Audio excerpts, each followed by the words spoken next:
Matahom nga kabuntagon mga kapaglaom. Atong hisgutan niining adlaw mao ang atong morning devotional nga nag-uluhan. Ang gasa nga mabatnan sa tanan. O ang atong teksto makita sa Juan 14 versikulo 26 nga nagingon. Apan ang manlalaban ang Espiritu Santo nga sa akong ngalan igapadala sa Amahan. Siya mao ang magatudlo kaninyo sa tanang butang og magapahinumdum kaninyo sa tanan nga akong gikasulti kaninyo. Ang manlalaban nga gisaad ni Kristo nga ipadala human siya mikayab sa langit mao ang Espiritu diha sa kahingpitan sa Dios.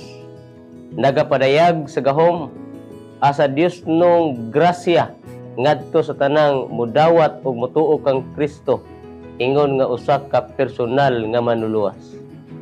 Adunay tulo ka buhing persona sa langit nung tulo sa ngalan niini nga tulo ka dagkong mga gahom, ang Amahan, ang Anak ug ang Balaang Espiritu. Kadtong mudawat kang Kristo pinaagi sa buhi nga pagtuo, kibunyagan ug kini nga mga gahom makigtambayayong sa mga masinulundon. Kadtong nagahatag og katungod sa pagpatalinghog sa kamatuoran o giaghat sa balaang espiritu sa pagdawat sa balaang kasulatan ingon nga tingog sa Dios, walay pasangil nga mahimo nga mga ubos sa relihiyosong kinabuhi. Pinaagi sa paggamit sa abilidad nga gihatag sa Dios, sila kinahanglan nga magkat-on matag adlaw ug makadawat matag adlaw sa espirituhanong kadasig ug gahom.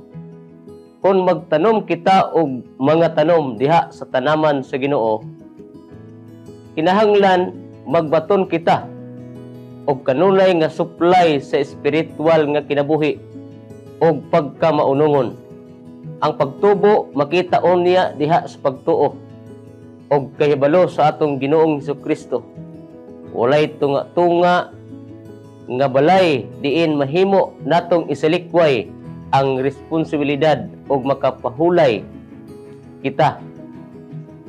Kinahanglan nga magpadayon sa pag-uswag paingon sa langit. Nagapalambo sa usa ka lig-on nga relihiyoso nga kinaiya. Ang sukod sa balaang espiritu nga atong madawat mutungha sumala sa sukod sa atong tinguha og sa pagtuo nga atong gipakita alang niini.